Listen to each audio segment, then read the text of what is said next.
నమస్తే, welcome to prime nine special interview. నేను మీ Brahmanaidu.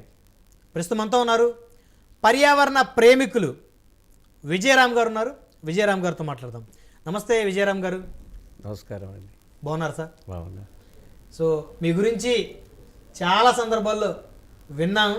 So ప్రత్యక్షం ఈరోజు మీతో ఇంటర్వ్యూ చేసే అవకాశం వచ్చింది.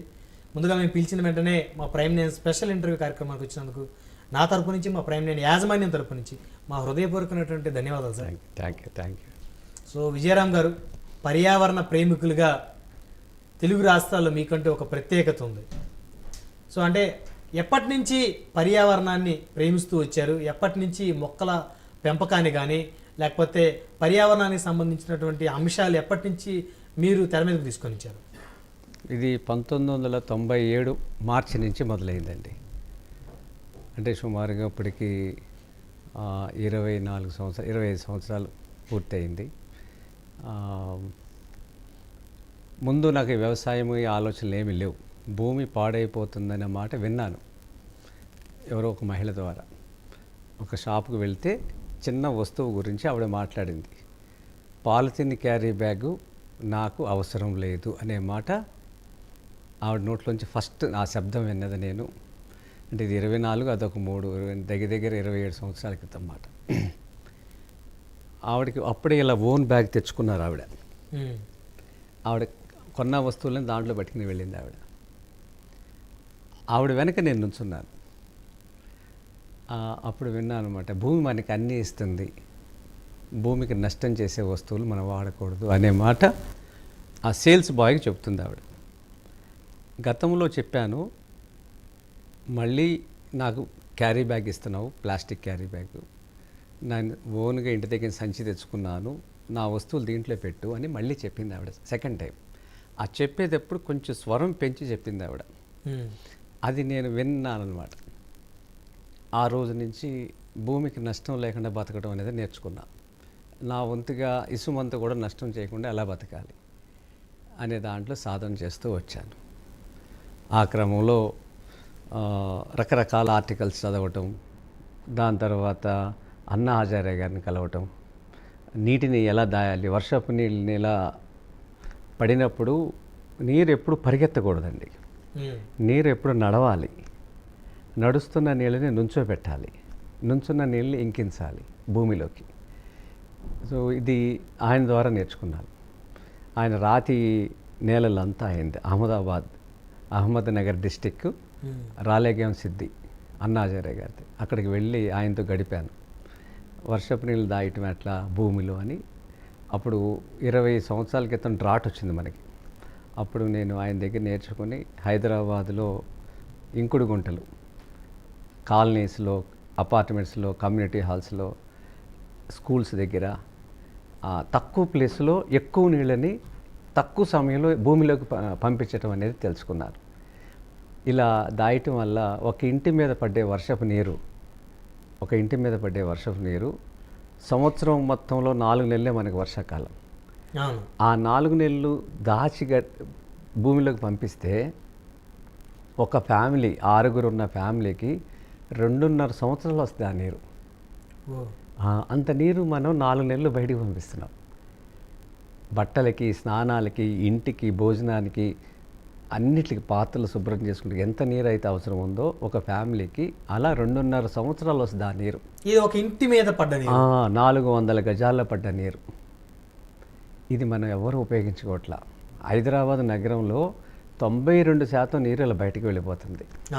సిమెంటు, కాంక్రీటు, ఎక్కడ కూడా మట్టి కనిపించకుండా చేసాం మనం. ఇది అభివృద్ధి కాదు. భూతాపం పెరుగుద్ది. తర్వాత ఎక్కడ ఖాళీ లేకపోవటం వల్ల ఎంత పెద్ద వరద వచ్చినా సరే నీరు ఇంకే పరిస్థితి లేదు మనకి నగరాల్లో, పట్టణాల్లో. అంటే చెరువులన్నీ కబ్జా అవ్వటం వల్లే కదా సార్? ఇంటి దగ్గర కూడా మనం ఎక్కడ మట్టిని చూడట్లేదు మనం. దానికి కొంత చోటు కల్పించాలి. అంటే 400 గజాల స్థలం మనకు ఉందనుకోండి భూమి మీద, ఆకాశంలో 400 గజాలు ఇచ్చాడు మనకి. ఆ నీరుని ఇక్కడ ఇంకటాకి మనకి దారి చూపించాడు భగవంతుడు. దాన్ని మనకు అవసరం లేదని మనం సిమెంట్ చేసుకున్నాం. మనకి నీరు కావాల్సినప్పుడు బోరు వేసుకుని స్విచ్ ఆన్ చేస్తే నీళ్ళు వస్తున్నాయి అనుకుంటున్నాం. ఆ నీళ్ళు 400-500 సంవత్సరాల క్రితం పడ్డ వర్షపు నీరు నిలవల్ని మనం వాళ్ళు తోడేస్తారు. మళ్ళీ మళ్ళీ ఫిల్లింగ్ చేయాలన్నా కూడా 400 ఏళ్ళు పట్టుద్ది. ఇంత స్పీడ్గా మనం టెక్నాలజీ ద్వారా తీస్తున్నాం కానీ తిరిగి అప్పచెప్పట్లేదు భూమికి. ఆ కృతజ్ఞతాభావం లేదు. ఎక్కువ దూరం ప్రయాణం చేయలేం ఇలా అయితే. అందుకని ఇవన్నీ అన్నా హజారే గారి ద్వారా తెలుసుకున్నాను. నేను ఒక 2000 హార్వెస్టింగ్ పిట్స్ ఈ నగరంలో చేశాను ఇప్పటి వరకు స్వచ్ఛందంగా. తర్వాత ఈ క్రమంలో నడుస్తున్నప్పుడు పాలేకర్ గారు 1999 డిసెంబర్లో నాకు పరిచయం అయ్యారు. ఇక ఆయన విధానం తెలుసుకున్న తర్వాత ఇక ఈ వ్యవసాయాన్ని ముందుకు తీసుకువెళ్ళాలి అనే దాంట్లో ఫస్ట్ నేను పొలం కొని చెరువు తవ్వుకున్నాను. వాటర్ ఇంపార్టెన్స్ తెలుసు కాబట్టి ఆవును తెచ్చుకున్నాను. అలా ఈ వ్యవసాయం మొదలుపెట్టి 2012లో మొదటి ప్రోగ్రాం పాలేకర్ గారిది హైదరాబాద్ తీసుకొచ్చి ఆర్గనైజ్ చేశాను. అప్పుడు పవన్ కళ్యాణ్ గారికి ఒక లెటర్ కూడా రాశాను ఈ కార్యక్రమానికి రమ్మని. వచ్చారు సార్? ఆయన ముందు నన్ను పిలిచారు, ఆఫీస్కి రమ్మన్నారు. ½ అపాయింట్మెంట్ ఇచ్చారు. అప్పుడు ప్రకాష్ నగర్లో ఉండేవారు ఆయన, హైదరాబాద్. 2.5 hours మాట్లాడారు ఫస్ట్ టైం. 2.5 hours మాట్లాడారు. అన్నీ చాలా శ్రద్ధగా విన్నారు. ఇన్ని తర్వాత మా పొలంలో ఇలా చేయాలి అంటే ఆయన అడగకముందు నేనే ఇలా చేద్దామండి, మీరు దీన్ని చూడండి, పాలేకర్ గారి విధానం చాలా గొప్పది అని నేను అక్కడ పని వాళ్ళకి ఇది నేను ట్రైనింగ్ ఇస్తాను అని చెప్పి న్యాచురల్ ఫార్మింగ్ గురించి ఒకరోజు మరుసటి రోజే రమ్మన్నారు, వెళ్ళిపోయాం. అది ఆయన ఫామ్ ల్యాండ్కి. ఎక్కడ సార్ అది ఫామ్ ల్యాండ్? అది శంకరపల్లికి వెళ్ళే దారిలో ఇక్ఫై అని ఒకటి ఉంటుందండి, దానికి దగ్గరలో ఉంటుంది. ఎన్ని ఎకరాలు సార్? మేము చూసినప్పుడు అది 12 ఎకరాలు ఎంత ఉందండి. అన్ని మొక్కలు ఉంటాయి. అది మామిడి తోట యాక్చువల్గా. ఓకే, మామిడి తోట ఈయన కొన్నారు. ఆవులు ఉన్నాయి, నేను వెళ్ళేసరికి ఆవులు ఉన్నాయి. యజ్ఞం చేస్తారు ఆయన. ఒక కుటీరం ఉంది, ఆవు పేడతో అలికిన యజ్ఞం గుండం ఉంది. విపరీతమైన పుస్తకాలు ఉంటాయి ఆయన దగ్గర, లైబ్రరీ. ఇవన్నీ అక్కడ చూసిన తర్వాత ఈ వ్యవసాయం అక్కడ మొదలుపెట్టి వాళ్ళ పని వాళ్ళకి చెప్పి చేయించాను. ఇది నాకు చాలామంది ఆయన చుట్టూ సెక్యూరిటీ వాళ్ళు ఉంటారు. వాళ్ళు బౌన్సర్లు వాళ్ళందరూ ఖాళీ కూర్చున్నారు. ఓకే, అంటే ఇక ఆయనతో మొత్తం పొలం చూపించారు, ఎక్కడ నీళ్ళు లేవు, ఎక్కడ నీళ్ళు వస్తున్నాయి, ఎలా అనేది చూపించారు. నేను వాళ్ళు ఖాళీగా ఉన్నారు కానీ నాకు లోపల బాధ అనిపించింది. ఇక్కడ ఇదంతా దున్నుదామని ఒక ప్లాన్ చేసాం భోజనం చేసిన తర్వాత. ఓకే, అయితే వాళ్ళని కూడా పిలుస్తానన్నా నేను. ఆయన నవ్వారు. బౌన్సర్స్ని అయితే ఎవరో ఒకళ్ళు పూర్వం వాళ్ళకి వ్యవసాయంతో గ్రామంతో కనెక్ట్ అయిన ఉంటారు కదా. ఒక ఆయన ముందుకు వచ్చాడు, వాళ్ళు రారు అన్నారు. ఆయన రారు అంటే నేను ఒకళ్ళు పిలిస్తే వాళ్ళు వచ్చారు. ఈ పారతో అందరూ బోధులేస్తున్నాము, ఒకళ్ళ తర్వాత ఒకళ్ళు అందరూ వచ్చేసారు. 15 మంది వరకు వచ్చేసారు. వచ్చేసిన తర్వాత ఆయన నవ్వారు. తర్వాత ఆయన వచ్చేసారు, ట్రాక్టర్ తీసుకుని ఆయన దున్నేశారు మొత్తం. బోధులేసి పవన్ కళ్యాణ్ గారు దున్ని నాట్లు పెట్టేశాం, విత్తనాలని పెట్టాం. ఏం పంట వేశారు సార్? ముందు ఆకుకూరలు కూరగాయలు వేసాం. ఓకే, మొత్తం దగ్గరగా ఒక 6-7 months చేసాం. దాంట్లో అన్ని కూరగాయలు వాళ్ళు తింటున్నారు, చాలా బాగున్నాయి అంటాం. ఆయన మా అమ్మాయిలకి ఇది బాగా నచ్చినాయి, బయట కూరగాయలు తినట్లేదు అనే మాట కూడా ఆయనే స్వయం. బయట అంటే పెస్టిసైడ్స్ వాడతారు కదా సార్ ఎక్కువ విలేజెస్లో, ఆ మాట చెప్పారు. తర్వాత ఆయన ఇంటి దగ్గర కూడా పైన ఆకుకూరలు కూరగాయలు పండించుకోవడం అలవాటు చేసుకున్నారు. తెలిసి పూర్తి స్థాయిలో ఆయన బయటది ఏది తినరు, ఆయన పండించుకునే తింటమే. మీరే అలవాటు చేశారు ఆయనకి? లేదండి, ఆయన స్వతహాగా ఉంది. సో మీరు ఇంకా ఇంట్రెస్ట్ పెంచారు? అంతే మీరు పరిచయం అయిన తర్వాత ఆయనకు బాగా ఇంట్రెస్ట్ బాగా పెరిగిందండి. ఇప్పుడు ఆయన ఈ స్థాయికి వచ్చారు, ఇక్కడ ఉన్నారు కాబట్టి రాష్ట్రం మొత్తానికి మంచి జరుగుద్దని కొన్ని విషయాలు చెప్పడం, అట్లనే ఆయన చేద్దామని మాట ఇవ్వటం జరిగింది. సో మీ ప్రోద్బలంతో పవన్ కళ్యాణ్ గారు అటవీ శాఖ కూడా తీసుకున్నారు అని అనుకుంటున్నారు, నిజమేనా సార్? అది అంటే గైడ్ చేశారా? లేదండి, స్వతహాగా ఆయనకి పర్యావరణం, భూమి ఇవన్నీ అంటే చాలా ఇష్టం. పంచభూతాలన్నా ఆయన ఆలోచనలు ఎప్పుడు భూమి గురించి, ప్రకృతి గురించి. ఆయన మొక్కలతో మాట్లాడతారు, అంత అంత శ్రద్ధగా ఉంటాడు ఆయన. ప్రేమగా పెంచుతారు. ఆవులకు కూడా అన్ని జాగ్రత్తలు తీసుకుంటారు. ఎన్ని ఆవులు ఉంటాయి సార్ ఆయన ఫామ్ ల్యాండ్? ఉంటాయండి, ఒక 15-20 ఆవులు ఉంటాయి. 15-20 ఆవులు స్టిల్ ఇంకా ఉన్నాయి సార్? ఉన్నాయి. ఓ, సో వాటిని పర్యవేక్షించడానికి మళ్ళీ మనుషులు ఉన్నారు. చాలా చెప్తారు వాటి గురించి ఆయన. ఒక రోజైతే 5 hours కూర్చున్నాం, ఒక రోజున ఆయన ఇద్దరమే ఎన్నో విషయాలు చెప్పారు. ఇక ఇప్పుడు యువకులు ముఖ్యంగా అంటే సమస్య ఏంటంటే ఆయనతో మేము మాట్లాడింది, యువకులు గ్రామాల్లో లేరండి, నగరాలకు వచ్చేస్తున్నారు, పట్టణాలకు వచ్చేస్తున్నారు. రేపు ఇంత జనాభాకి భోజన అవసరాలు తీర్చాల్సింది నెక్స్ట్ తరం గురించి మనం ఆలోచన చేయాలి. అవును. దీని మీద వరిని ఆంధ్రప్రదేశ్లో ఎక్కువ పండిస్తున్నాం మనం. వరిలో నిజానికి డబ్బులు లేవు, భూతాపం తప్ప. భూతాపం ఒకటి బాగా పెరుగుద్ది, ఎథిలిన్ గ్యాస్ రిలీజ్ అవుద్ది, ఇది చాలా ప్రమాదకరం. ఇంత స్టాండింగ్ వాటర్ పెడతారు వరిలో, ఎప్పుడు కోత కోసేంత వరకు ఇంత నీరు ఉంటుంది. వరిలో 25,000 నుంచి 30,000 రూపాయలకు మించి ఎవ్వరు సంపాదించలేరు ఒక ఎకరంలో. 4,840 గజాలులో ఎకరంలో 25,000 నుంచి 30,000 ఒక్క పైసా సంపాదించలేరు. అంటే ఇది 6 నెలలు పంట అనుకోండి. 6 నెలలు అంటే ఎకరానికి నెలకి లెక్క చూసుకుంటే ఎంత వస్తుంది మనకి? 5,000. అవును.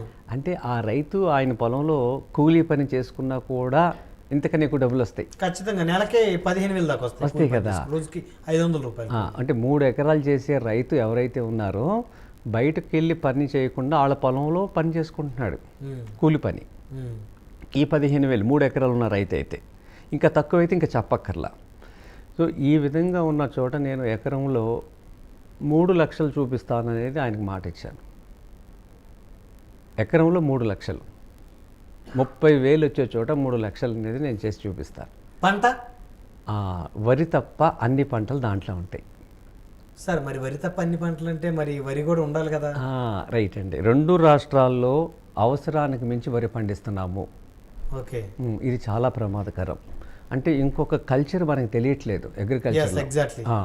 దీంట్లో మనం ఏంటంటే అదే పద్ధతిలో ప్రాజెక్టులు తీసుకొచ్చి మనం భూముల్ని గ్రావిటీ ద్వారా, గురుత్వాకర్షణ ద్వారా నీళ్ళని కాలువల ద్వారా, ప్రాజెక్టుల ద్వారా తీసుకొచ్చేసి చెలలో నింపేస్తున్నాం.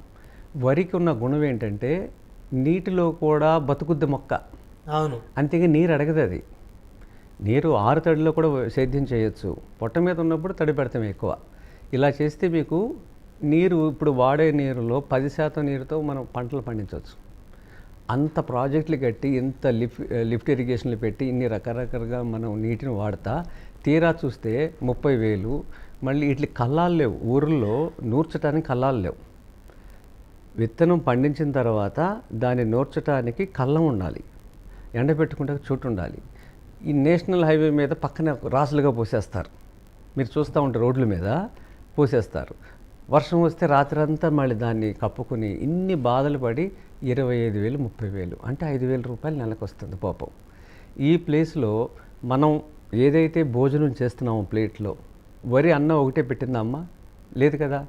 దాంతోపాటు కూరగాయలు పెట్టింది, ఆకుకూరలు పెట్టింది, పప్పు పెట్టింది, నూనె గింజలు పెట్టింది, ఇవన్నీ ఉన్నాయి కదా. ఇవన్నీ కూడా మనం ఈ పొలంలోనే పండించవచ్చు. దీన్ని 5 లేయర్ మోడల్ అంటారు. పాలేకర్ గారు దాంట్లో ఇది గొప్ప ఆవిష్కరణ. అడవిలో ఒకే రకం చెట్లు లేదు కదా, అడవిలో అన్ని రకాల చెట్లు ఉన్నాయి కదా. అంటే గడ్డి పరక నుంచి మహావృక్షం వరకు, సమస్తం, చీమ నుంచి ఏనుగు వరకు, కీటకం నుంచి పక్షి వరకు, ఇవన్నీ కలిసి సహజీవనం చేస్తున్నాయి కదా. అడవిలో ఎక్కడ ఇరిగేషన్ ప్రాజెక్ట్ లేదు, ఎక్కడ డ్రిప్ ఇరిగేషన్ లేదు, ఫెర్టిలైజర్స్ లేవు, పెస్టిసైడ్స్ లేవు, తెగుళ్ళు లేవు. ఏ ఆకుకి కూడా తెగుళ్ళు ఉండదు అడవిలో. మరి ఎరువు కూడా ఉండదు కదా సార్, ఎట్లా పెరుగుతుంది పంట? కరెక్ట్. దీంట్లో ఏంటంటే ఫస్ట్ ఏంటంటే రాలిన ఆకులు ఏవైతే ఉన్నాయో, రాలిన ఆకులు వాతావరణంలోనే మహాసాగరం ఉంది, వాతావరణంలోనే మహాసాగరం ఉంది. ఈ రాలిన ఆకులు ఏవైతే ఉందో వాతావరణంలో ఉన్న తేమని గ్రహిస్తాయి.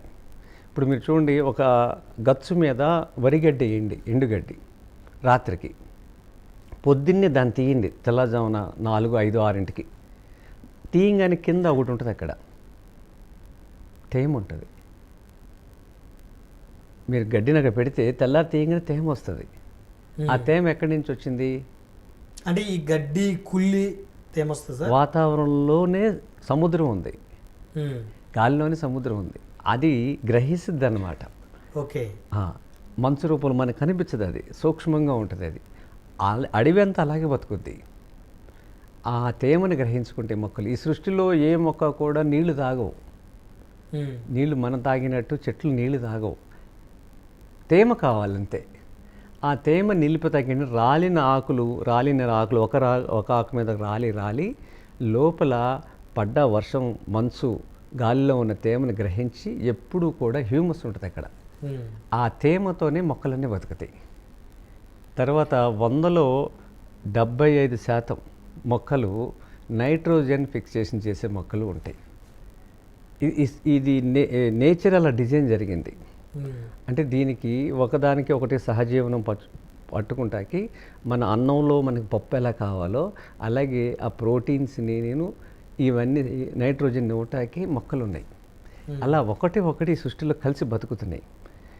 పక్షులు వేసిన రెట్టలు, జంతువులు వదిలిన మలమూత్రాలు ఇవన్నీ కూడా దాన్ని డికంపోజ్ చేసి ఈ అడవి అనేది అలా సహజంగా బతుకుద్ది.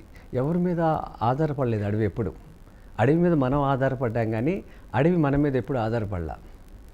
కానీ రామ్ గారు, మనం గ్రామాల్లో పండించేటువంటి పంటలు ఈవెన్ కూరగాయలు తీసుకున్నా కూడా వెజిటేబుల్స్ ముందు రోజు అంటే మార్కెట్కి వచ్చే ముందు రోజు కూరగాయలు రైతు కోసే ముందు గంట ముందు కూడా వాటికి షైనింగ్ రావాలని చెప్పేసి పెస్టిసైడ్స్ యూజ్ చేస్తారు. ఇక్కడ మాది కూడా గ్రామీణ ప్రాంతం, నాకు చాలా అవగాహన ఉంది వ్యవసాయం మీద.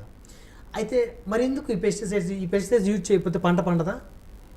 ఇదంతా కూడా అంటే గ్రీన్ రెవల్యూషన్ ఎప్పుడైతే మనకు పరిచయం చేశారో ఎంఎస్ స్వామినాథన్, ఇదేంటంటే అప్పుడు దేశాన్ని ఎవరైతే పరిపాలిస్తున్నారో వాళ్ళని ఒక భయాన్ని కలిగించి ఆహార భద్రత అనే ఒక మాటను తీసుకొచ్చారు. దేశ జనాభా పెరుగుతున్నారు, స్వతంత్రం వచ్చింది, ఇప్పుడు మనకి కావాల్సింది ఆహార భద్రత. ఆహార భద్రత అంటే విష రసాయనాలతో ఇబ్బడిముబ్బడిగా పండించేసేసి ఆకలిగా ఉన్నవాడిని ఆకలి తీర్చడం కాదు ఆహార భద్రత అంటే. స్వయం ఆధారితంగా స్వయం పోషకాలతో పంటలు పండించి విషం లేని ఆహారాన్ని ఇవ్వటం అనేది ఆహార భద్రత, అంతే కదండి. ఇలా మనల్ని ఒక దేశాన్ని ఆ రోజుల్లో పరిపాలించిన వాళ్ళు ఎవరైతే ఉన్నారో నాయకులు, మన భారతీయ సంస్కృతి మీద, వ్యవసాయం మీద ఏమాత్రం అవగాహన లేని వాళ్ళు పరిపాలించారు. అలా వాళ్ళు చెప్పినట్టు ఈ విధానాలన్నీ గ్రీన్ రెవల్యూషను, వైట్ రెవల్యూషను తీసుకొచ్చి ఎంఎస్ స్వామినాథన్ కురియన్ ఈ దేశాన్ని సర్వనాశనం చేశారు. సర్వనాశనం అంటే ప్రతి ఇంట్లో వాళ్ళ ఈ క్యాన్సర్ పేషెంట్లు, డయాబెటిక్, ఇన్ని రకాల సమస్యలకి, ఇన్ని రకాల మందులకి, కర్మాగారాలకి, కార్పొరేట్ హాస్పిటల్కి కారణం వాళ్ళిద్దరే. మన దేశీ విత్తనాలని, దేశీ వంగడాలని, దేశీ ఆవుని అన్నీ సర్వనాశనం చేశారు. ఈ క్రమంలో మనం గ్రీన్ రెవల్యూషన్ పరిచయం చేసిన తర్వాత ఒక మాట మీకు చెప్తాను. ఒక వంగడాన్ని తయారు చేస్తారు సైంటిస్టులు. ప్రతి సంవత్సరం కొత్త వంగడం తయారు చేస్తారు, మీరు చూస్తూనే ఉంటారు. అంటే పాతయని చెడ్డయనేగా. ప్రతిసారి ఎందుకు తయారు చేయాలి విత్తనాన్ని, హైబ్రిడ్ విత్తనాన్ని? దేశీ విత్తనాలను సంకరం చేసి ఇంప్రూవ్ చేసి దాని నుంచి మళ్ళీ హైబ్రిడ్ తయారు చేసి అధిక ఉత్పత్తి కోసం ఇవన్నీ తయారు చేశారు. మరి ఈ 75 ఏళ్ళు మన సుదీర్ఘమైన ప్రయాణంలో భారతదేశం అనాదిగా వ్యవసాయం మీద ఆధారపడిన దేశం. అలాగే 80% ప్రజలు కూడా వ్యవసాయం మీద ఆధారపడిన దేశం. భూమి కూడా అలాగే 80% వ్యవసాయం మీద ఉంది. ఈ 75 ఏళ్ళు అధిక దిగుబడి అనే దాంట్లో తీసుకొచ్చారు కదా. అవును, అధిక దిగుబడిని తీసుకొచ్చి ఈ 75 ఏళ్ళు అధిక దిగుబడి చేసి ఉంటే మరి ధనవంతులు ఎవరై ఉండాలి ఈ భారతదేశంలో? అధిక దిగుబడి వచ్చిన రైతే కదా. ఖచ్చితంగా సార్. ఒక్క రైతుని చూపించండి అధిక దిగుబడి వస్తే, అధిక ధనవంతుడైన రైతును ఒకరు చూపించండి భారతదేశంలో. రసాయనాలతో పండించిన రైతు అధిక దిగుబడి వచ్చిందంటే అమ్ముకుంటే అధిక డబ్బులు రావాలిగా ఆయన దగ్గర. రావాలి. మరి అధిక ధనవంతుని ఒకళ్ళు చూపించండి. ఇది ముమ్మాటికి అబద్ధం, మోసం, దగ అనేది మీకు అర్థమవుతుంది కదా. రెండోది, ఇలా జరిగి ఉంటే మరి వలసలు ఎందుకు వచ్చారు రైతులు? ఇంత డబ్బులు ఉన్నప్పుడు వలసలు ఎందుకు రావాలి? ప్రతి వృత్తి వాళ్ళు కొనసాగిస్తున్నారు. అలాంటిది వ్యవసాయం చేసే రైతు ఆయన వృత్తిని వదిలేసుకొని నగరాలకు వచ్చి బిల్డింగ్ కార్మికులుగా, ఆటో డ్రైవర్లుగా, సెక్యూరిటీ గార్డులుగా వృత్తిని మార్చేసుకున్నారు కదా. అవును. మరి ఇది గొప్పది కింద ఎలా పరిగణిస్తున్నారు ఈ రోజు కూడా? నిజంగా హరిత విప్లవం గొప్పది అయితే వీళ్ళు గ్రామాలకి వదిలిపెట్టి నగరాలకు ఎందుకు వచ్చారు? దీనికి జవాబు చెప్పాలి కదా. ఇది మోసం. మూడోది, ఇంత ఎరువులు భూమిని ఇచ్చి పాడు చేసి మనం పాడయ్యాం మానసికంగా, శారీరకంగా. తాతగారు ఈ భూమి మీద నడయాడారు. మీ తాత, మా తాత, అందరి తాతలు, పవన్ కళ్యాణ్ గారి తాతగారు కూడా కదా. మరి వాళ్ళ తాతలందరూ అందరినీ పలకరించారు, మాట్లాడారు, సహాయం చేశారు అందరికీ. ఊరికి సమస్య వస్తే వాళ్ళ భుజాన్ని వేసుకునేవాళ్ళు. మరి వాళ్ళు ఈ భూమి మీద నడయాడినప్పుడు ఒక్క కార్పొరేట్ హాస్పిటల్ ఉందా చెప్పండి? లేదు కదా. ఒక్క షుగర్ పేషెంట్ ఉన్నాడా? అసలు వాళ్ళకి షుగరు, బీపీ అంటే కూడా తెలియని లేదు కదా. మరి ఇవన్నీ మన పూర్వీకులు ఈ భూమి మీద చక్కగా జీవించి పెళ్ళిళ్ళు చేసి పెంచి పెద్ద చేసి అందరికీ మర్యాదగా గౌరవంగా ఉండి కాలం గడిపారు వాళ్ళంతా. మరి మనం గొప్పవాళ్ళమా, వాళ్ళు గొప్పవాళ్ళమా? గ్రీన్ రెవల్యూషన్ వల్ల ఏం జరిగింది మంచి కదా. ఇప్పుడు 5వ క్లాస్ పిల్లవాడికి కూడా క్యాన్సర్ వచ్చేసింది. బసవతారకం హాస్పిటల్లో చాలామంది ఉన్నారు. అమ్మ నాన్న కూడా వాళ్ళకి ఎవరో కూడా తెలియదు ఆ పిల్లలకి. అంత చిన్న వయసులో నా అమ్మ ఎవరు, నా నాన్న ఎవరు కూడా తెలియని వయసులో క్యాన్సర్ వాళ్ళు ఉన్నారు. అంటే ఎంత దూరం ఇలా ప్రయాణం చేయాలి? ఇంత చక్కని భూమి, ఒకప్పుడు యాచకుడు లేని భూమి భారతదేశం.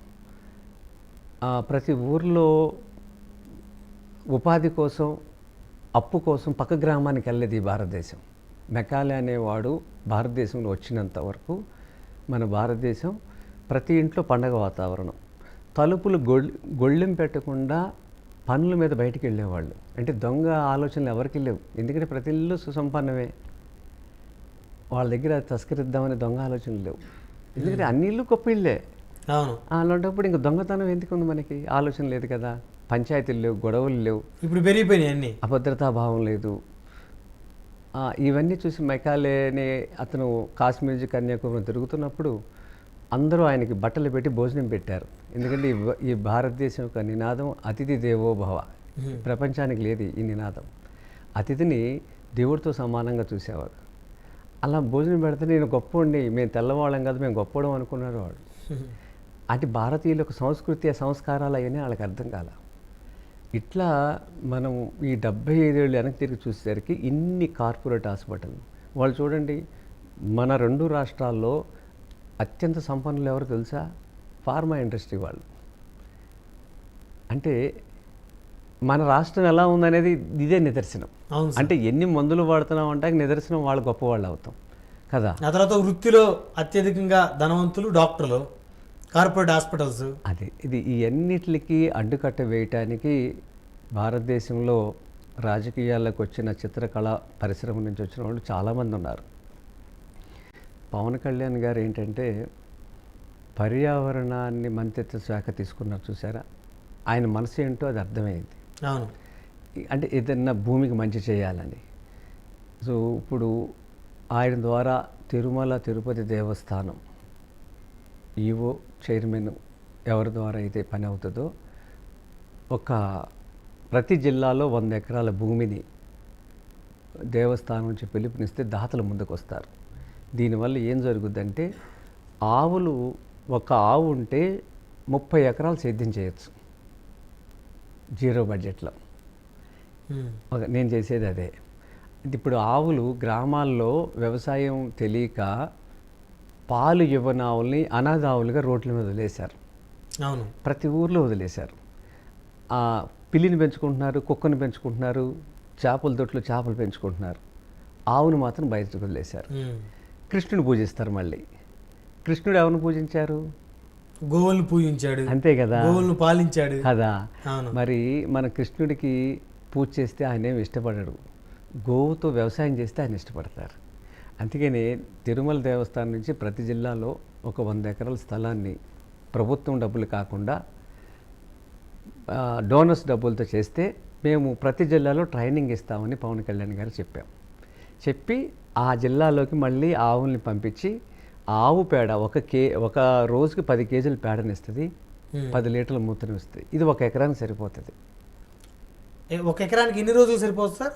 30 రోజుల వరకు సరిపోద్ది. అది ఒక ఆవు ఒక రోజు ఇచ్చేటువంటి పేడ మూత్రం నెల రోజుల పాటు 1 ఎకరం పొలంలో మనం వ్యవసాయం చేయొచ్చు. అలా 30 ఎకరాలు చేయొచ్చు. ఒక ఆవు ఉంటే 30 ఎకరాలు చేయొచ్చు. 30 రోజులు కాబట్టి ఇది చేసామనుకోండి, అప్పుడు పౌష్టికాహారం అందరికీ అందుతుంది. ఇప్పుడు ప్రపంచానికి ముందున్న సవాళ్ళు 2 అతిపెద్ద సవాళ్ళు అండి. ఒకటి భూతాపం పెరుగుతుంది. ఇప్పుడు ఈ వరదలు ఇవన్నీ కూడా ఒక కారణం అదే. రెండోది న్యూట్రిషన్ డెఫిషియన్సీ మహిళలకి, పిల్లలకి, సమాజానికి. దీనివల్ల రక్తహీనతతో పిల్లలు ఉన్నారు.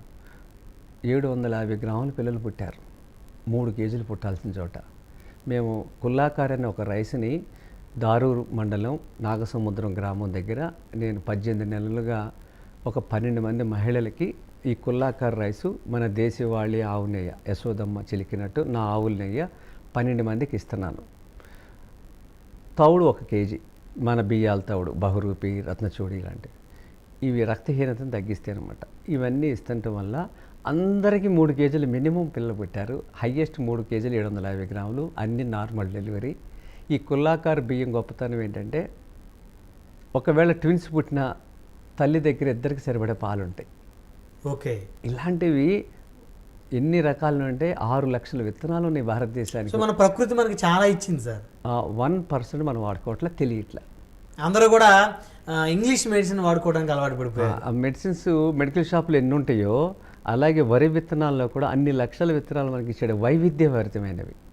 వీర్యం పెరగటానికి ఒక బియ్యం ఉంది, సంతానం కాన్పవటానికి ఒక బియ్యం ఉన్నాయి, ఇలా షుగర్ తగ్గటానికి ఉంది. అన్నిటిలోనూ అన్ని రకాల గుణాలు వచ్చినవి ఇచ్చాడు.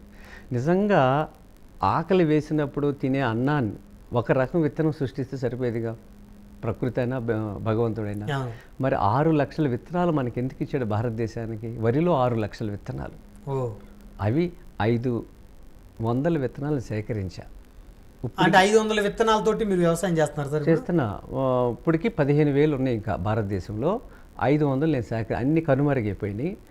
ఒక బియ్యంలో 2 గింజలు ఉంటాయి, రామలక్ష్మణులని, పల్లి గింజల్లాగా. పేరే దాని పేరు రామలక్ష్మణ్. ఓకే. ఇలాంటివి ఒక బియ్యం ఉంది నివారిణి అని. ఆ బియ్యాన్ని 3 రోజులు నానబెట్టామనుకోండి, 4వ రోజు బియ్యం నుంచి మొలకలు వస్తాయి. వడ్ల నుంచి కాదు, బియ్యం నుంచే మొలక వస్తుంది, నూకల నుంచి మొలకలు వస్తాయి. అంటే అంత జీవగుణం దాంట్లో ఉంది. ఇలాంటి ఏ రోజైతే మనం తిన్నామో మళ్ళీ తాత లాంటి ఆరోగ్యం వస్తుంది. తాత బుద్ధులు వచ్చినాయి అంటారు, తాత పోలికలు వచ్చినాయి అంటారు. తాతకున్న ఆరోగ్యం ఎక్కడికి పోయింది మనకి? అది మర్చిపోయారు సార్. మర్చిపోయారు కదా.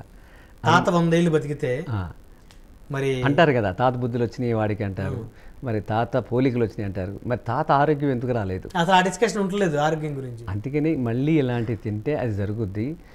ఆయన పిఠాపురంలో ఒక ఆలోచన చెప్పాం. సంతానం పెళ్ళయి పిల్లలు లేకుండా ఉన్నవాళ్ళు 100కి 25 నుంచి 35 మంది మగవాళ్ళు ఉన్నారు మన హిందూ ధర్మంలో. పెళ్ళైనాక బాధాకరమైన విషయం, 4 ఏళ్ళు కూడా కలవని వాళ్ళు కూడా ఉన్నారు భార్యాభర్తలు. వీళ్ళన్నిటి కూడా వీర్య కణాలు పెరగపోవటానికి ఈ BPT rice, Sona Masoori, refined oil, పేస్ట్తో పళ్ళు తోముకోవటం, ఇవన్నిటికి నూడిల్స్ తినటం, బర్గర్స్ తినటం వల్ల, జీన్స్ ప్యాంట్లు వేసుకోవటం వల్ల వీళ్ళకి వీర్య ఉత్పత్తి జరగట్లా. టెస్టికల్స్ని భగవంతుడు బయట పెట్టాడు. ఎందుకు పెట్టాడంటే గాలి తగరాలి. మన ఇండియన్ క్లైమేట్కి ఖాదీ వస్త్రాలు ధరించాలి. జీన్స్ ప్యాంట్లు వేసుకోవటం వల్ల రక్త ప్రసరణతో పాటు ప్రాణవాయువు వెళ్ళిపోవటం వల్ల వీర్యం తయారు కావట్లేదు. దీనివల్ల మానసిక సంఘర్షణలతో వీళ్ళకి పిల్లలు పుట్టక విడాకులు అయిపోయే కేసులు 100కి 18 ఉన్నాయి. వీటిలన్నిటికీ మేము పిఠాపురంలో ఈ సంతానం లేని వాళ్ళకి బియ్యం ఇస్తాం, మేమే ఇస్తాం. 45 రోజులు తినంగానే కన్సీవ్ అయిపోద్ది అబ్బాయి. అది ట్రయల్ చేసి చూపిస్తా అన్నాం. అలాగే కన్సీవ్ అయిన అమ్మాయికి ఈ బియ్యం ఇస్తాం 6 నెలలు, అంటే 3 నెలలు కన్సీవ్ తెలుస్తుంది, 6 నెలలు ఇంకో పైన 6 నెలలు పెడితే మనం సాధారణ కాన్పు అవుతుంది. ఈ 2 ప్రయోగాత్మకంగా మేము చేస్తూ ఉన్నాం అక్కడ పిఠాపురంలో. ఆ కాన్స్టిట్యున్సీని బెస్ట్ మోడల్గా తయారు చేస్తాం. Not only Andhra Pradesh, Telangana, entire India మొత్తం మీద పర్యావరణ హితంగా చేసి అక్కడ క్లైమేట్ చేంజ్ చేసి చూపించటం, టెంపరేచర్ని తగ్గించటం, అలాగే అక్కడ ఉన్న చెరువులు, వాటర్ బాడీస్ అన్నింటిలో కూడా ప్లాస్టర్ ఆఫ్ ప్యారిస్ మానేసి మట్టి విగ్రహాలతో తయారు చేసి చూపించటం, కుమ్మర్లకి ఈ పని అప్పచెప్పటం, స్థానిక కుమ్మర్లకి. అలాగే ఇంకా చేతి వృత్తులతో, అంటే తాడి చెట్లు మనం నరికేస్తున్నారు ఆంధ్రప్రదేశ్లో. 4 కోట్ల తాడి చెట్లు ఉన్నాయి. ఇప్పుడు 35 లక్షలు నరికేశారు. ఎంతకు నరికేశారు? 500 రూపాయలకి ఇటుక బట్టీలు వాళ్ళకి ఇచ్చేస్తున్నారు. ఆ ఒక్క తాడి చెట్టుతో నేను 20,000 రూపాయల ఆదాయం చూపిస్తాను. ఒక్క తాడి చెట్టుతో. ఆ ఇన్స్టిట్యూట్ అక్కడ పెట్టామంటే మనం పిఠాపురంలో, ఆ పిఠాపురంలో పెట్టినప్పుడు ఆ మంచం మీద పడుకుంటే ఆ తాడి చెట్టు ఆకులతో అల్లిన మంచం 15 నుంచి 25 ఏళ్ళు వస్తుంది. ఆ మంచం బాడీ పెయిన్స్ ఉండవు. ఆ అల్లిక అమరిక ఏదైతే ఉందో దాని మీద పడుకున్నప్పుడు ఈ కండరాల్లోకి అంతా కూడా ప్రాణవాయువు, రక్త ప్రసరణ కరెక్ట్గా జరుగుద్ది. మన ఫినోలెక్స్ పరుపు మీద పడుకోవటం వల్ల రక్త ప్రసరణ జరగట్లా, బాడీ పెయిన్స్ వస్తున్నాయి. ఇది ఒకే ఒక అతను ఉన్నాడు, ముత్తిపాండ్యన్ అని, 75 ఇయర్స్. ఆయన్ని తీసుకొచ్చి నేను ట్రైనింగ్ ఇప్పించాను ఇక్కడ. యువకులకి ఇది నేర్పించామనుకోండి, ఒక తాడి చెట్టు ద్వారా 20,000 వస్తుందంటే 10 తాడి చెట్లు ఉంటే మనకి ఇన్కమ్ వస్తుంది కదా. ఖచ్చితంగా. ఈ మంచం అల్లిక అనేది ఒకే ఒక అతనుడు, యంత్రం లేకుండా, విద్యుత్ లేకుండా చేత్తో అల్లుతాడు. ఈ ఇన్స్టిట్యూట్ అక్కడ పెట్టామంటే దేశంలో ఉన్న వాళ్ళందరికీ ట్రైనింగ్ ఇన్స్టిట్యూట్ చేయొచ్చు అక్కడ పిఠాపురాన్ని. దీనికి ఎక్కడ డబ్బులు ఖర్చు లేవు. ఒక 5 ఎకరాల పొలం ఇస్తే ఎన్ని మనం తయారు చేయొచ్చు. ఒకవైపు మట్టి విగ్రహాలు నేను ఇప్పుడు 5 జిల్లాల్లో చేపిస్తున్నాను 15 ఏళ్ళ నుంచి. బెంగాలీ కుమ్మరులు నా దగ్గర 200 మంది ఉన్నారు. వాళ్ళందరికీ ఇది నేను ఉపాయం. ఎలా అంటే పండక్కి మీరు తయారు చేయండి, పలానా జిల్లాలో ప్రజలు కొనుక్కుంటారు, భక్తులు. కొనకపోతే పండగ తర్వాత నేను కొంటానని భరోసా ఇస్తా వాళ్ళకి. ఓకే. మిగిలినవి అలా ఒక్కొక్క జిల్లాలో 5 జిల్లాలు చేసుకుంటూ వచ్చాను నేను ఇప్పటికీ. అదే ఆయన ఒక మంత్రిత్వ శాఖ ఉప ముఖ్యమంత్రిగా ఉన్నారు. ఆయన అనౌన్స్ చేస్తే రాష్ట్రం మొత్తానికి 2,500 కోట్ల ఆదాయం వస్తుంది. ఈ ప్లాస్టర్ ఆఫ్ ప్యారిస్తో పండగ జరుపుకుంటున్నందుకు ఆంధ్రప్రదేశ్లో ప్లాస్టర్ ఆఫ్ ప్యారిస్ ఖర్చు పెట్టే డబ్బులు ప్రజలు 2,500 కోట్లు. ఇవన్నీ ఎంఎన్సీ కంపెనీలకు వెళ్తున్నాయి. అవును. అదే మన కుమ్మరన్నకి వెళ్ళింది అనుకోండి, ఒక పండగ అంటే చేతి వృత్తుల వాళ్ళకి ఉపాధి చూపించటం. అంటే దీంట్లో కుమ్మరున్నాడు, కమ్మరున్నాడు, మేదరు వాళ్ళు ఉన్నారు, ఎరికల వాళ్ళు ఉన్నారు, గౌడు సంఘాలు ఉన్నాయి. తాటి ఆకుతోనే మేము గొడుగు తయారు చేస్తాం. మేదరులతోనూ స్ట్రక్చర్ తయారు చేస్తారు, కొమ్మరులతోనూ మట్టి రూపం తయారు చేస్తారు. వీళ్ళందరికీ డబ్బులు వెళ్తాయి. వీళ్ళందరూ మీకు పాజిటివ్గా ఉంటారు కదా. అంటే రేపు ఎలక్షన్ క్యాంపెయిన్కి వెళ్ళకుండా ఆయన గెలిపించాలి. ఎలక్షన్ క్యాంపెయిన్కి వెళ్ళి నాకు ఓటేని ఎందుకు అడగాలి? మనమే చేసేయాలి. సో ఒక అద్భుతమైనటువంటి అభివృద్ధిని, ఆరోగ్యాన్ని, పర్యావరణాన్ని సృష్టించాలి. ఆయన చేస్తామన్నారు, సమయం ఇస్తా అన్నారు. ఆయనకి చాలా దూరదృష్టి ఉంది. అంటే ఒక 30 ఏళ్లలో దీన్ని ఎలా తయారు చేయాలని దూరదృష్టి ఉంది. సో ఈరోజు రామ్ గారు, పవన్ కళ్యాణ్ గారి పుట్టినరోజు. ఈరోజు ఆయన ఇలాంటి పుట్టినరోజులు నిండు నూరేళ్ళు జరుపుకోవాలని ఆయనకి, ఆయన సిబ్బందికి, ఆయన నియోజకవర్గం ఉన్న ప్రజలకి, మీకు అందరికీ మనస్ఫూర్తిగా అభినందనలు, ధన్యవాదాలు. ధన్యవాదాలు రామ్ గారు. మరి ఇది చూశారు కదా, ప్రకృతిని మనం ప్రేమిస్తే ప్రకృతి కూడా మనల్ని ఖచ్చితంగా ప్రేమిస్తుంది అని చెప్పడానికి నిదర్శనం విజయరామ్ గారు. ఆయన చెప్తున్నటువంటి మాటలు, ఆయన చేస్తున్నటువంటి వ్యవసాయం. ధన్యవాదాలండి. మరి ఇది ఇవాల్టి స్పెషల్ ఇంటర్వ్యూ. ధన్యవాదాలు.